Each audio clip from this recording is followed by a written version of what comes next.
Existe um lugar na Terra onde o tempo parou. Um lugar onde, ao caminhar por suas ruas de pedra, podemos ouvir os ecos de um mundo que desapareceu em um único dia. Um lugar que foi, ao mesmo tempo, aniquilado por uma fúria inimaginável da natureza, e por essa mesma fúria, perfeitamente preservado para a eternidade.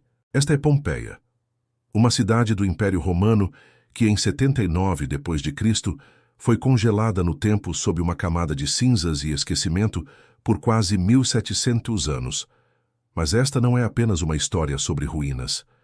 É uma crônica sobre a vida, sobre os últimos e desesperados momentos de milhares de pessoas, e sobre como uma catástrofe nos deu a visão mais nítida e humana que temos do mundo romano.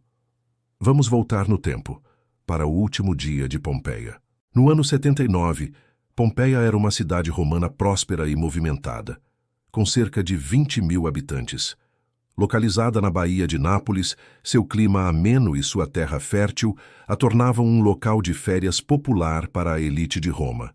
A vida seguia seu ritmo normal. O pão estava sendo assado nos fornos, os comerciantes negociavam no fórum, as tavernas serviam vinho e comida quente, e as paredes da cidade estavam cobertas de grafites, desde declarações de amor até propaganda política. Acima de tudo isso, erguia-se a montanha, o Monte Vesúvio.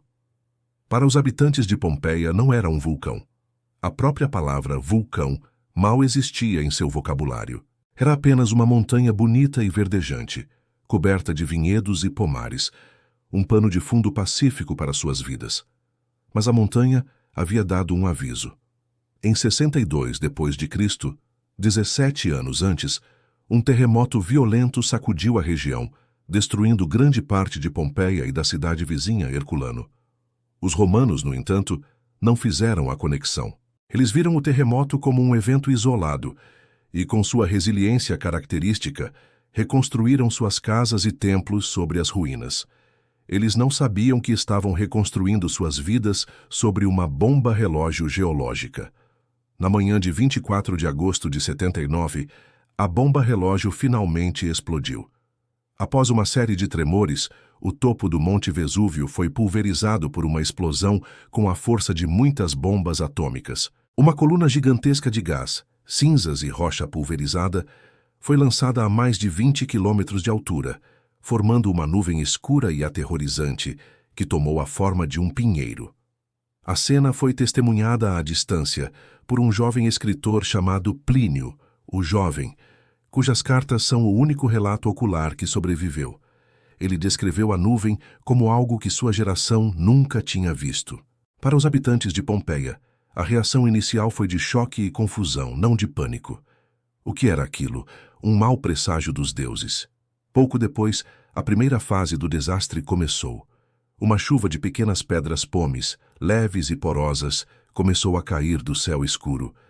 Não eram pedras pesadas o suficiente para matar, mas caíam incessantemente, acumulando-se a um ritmo de 15 centímetros por hora. Este foi o momento da escolha. Milhares de pessoas, percebendo o perigo, pegaram o que podiam e fugiram da cidade, em direção ao sul, para longe da montanha. Mas muitos outros decidiram ficar, talvez por não quererem abandonar suas casas e bens, ou talvez por acreditarem que poderiam se abrigar em suas casas de pedra e esperar a estranha chuva passar. Foi uma decisão fatal. Com o passar das horas, a situação se tornou um pesadelo. A chuva de pedra pomes ficou mais intensa, e o peso acumulado começou a fazer os telhados desabarem, esmagando aqueles que se abrigavam. A escuridão era total, o ar estava denso com cinzas e gases sufocantes, mas o pior ainda estava por vir.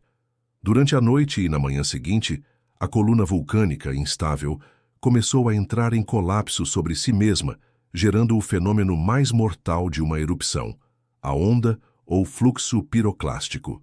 Imagine uma avalanche de gás, cinzas e rocha superaquecida, com temperaturas que podem passar dos 300 graus Celsius, descendo as encostas do vulcão a centenas de quilômetros por hora. É uma força da natureza impossível de sobreviver. A primeira onda atingiu e aniquilou a cidade de Herculano. Horas depois, as ondas seguintes chegaram a Pompeia. Para aqueles que ainda estavam na cidade, O fim foi instantâneo e terrível. Não foi a lava que os matou, mas o calor extremo da onda piroclástica. O choque térmico foi tão intenso que seus órgãos ferveram e seus músculos se contraíram em uma fração de segundo. Em um instante, a vida em Pompeia foi extinta. As mesmas ondas que mataram continuaram a chegar, cobrindo a cidade e seus habitantes sob uma camada de cinzas e pedra-pomes com até 6 metros de espessura. A cidade dos mortos foi completamente selada. Com o tempo, nova vegetação cresceu sobre o local e a localização exata de Pompeia foi esquecida pela história. Ela permaneceu intocada e silenciosa por quase 1.700 anos. Sua redescoberta aconteceu por acaso no final do século XVI, mas as escavações sérias só começaram em 1748. No início, era uma caça ao tesouro desorganizada, patrocinada pela realeza de Nápoles. Belos afrescos eram recortados das paredes e estátuas eram removidas para decorar palácios, sem nenhum cuidado com o contexto arqueológico. Foi somente em 1863 que a abordagem mudou. O governo italiano nomeou um arqueólogo brilhante para supervisionar o local, Giuseppe Fiorelli. Fiorelli não estava interessado em apenas encontrar tesouros. Ele queria entender a cidade como ela era. Ele dividiu Pompeia em regiões e quarteirões, criando o sistema que é usado até hoje. E sua maior contribuição estava prestes a revelar os segredos mais comoventes da cidade. Durante as escavações, Fiorelli e sua equipe notaram algo estranho. Frequentemente, eles encontravam espaços ocos vazios na camada endurecida de cinzas. Dentro desses vazios, às vezes, encontravam ossos. Fiorelli teve uma epifania genial. Ele percebeu que esses ocos eram onde os corpos das vítimas haviam se decomposto ao longo dos séculos, deixando um molde perfeito de sua forma no exato momento da morte. Ele desenvolveu uma técnica simples, mas revolucionária: fazer pequenos furos no oco e injetar cuidadosamente gesso líquido. Depois que o gesso secava, a camada de cinzas ao redor era removida, revelando uma estátua perfeita e detalhada da pessoa ou animal em seus últimos momentos de vida. Os resultados são das imagens mais trágicas e humanas que a arqueologia já produziu. Vemos um homem sentado, com a cabeça entre os joelhos, resignado ao seu destino. Vemos uma família inteira abraçada, tentando se proteger.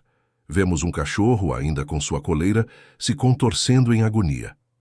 Esses moldes não são arte, são os ecos de pessoas reais. Graças a essa preservação única, Pompeia nos oferece um vislumbre incomparável da vida romana. O pão que estava no forno, os potes de comida nas tavernas, as ferramentas dos artesãos e os grafites nas paredes, que vão de listas de compras a declarações de amor, nos contam a história não dos imperadores, mas do povo. Pompeia é um códice da vida cotidiana. Um livro cuja última página foi escrita pela fúria do Vesúvio.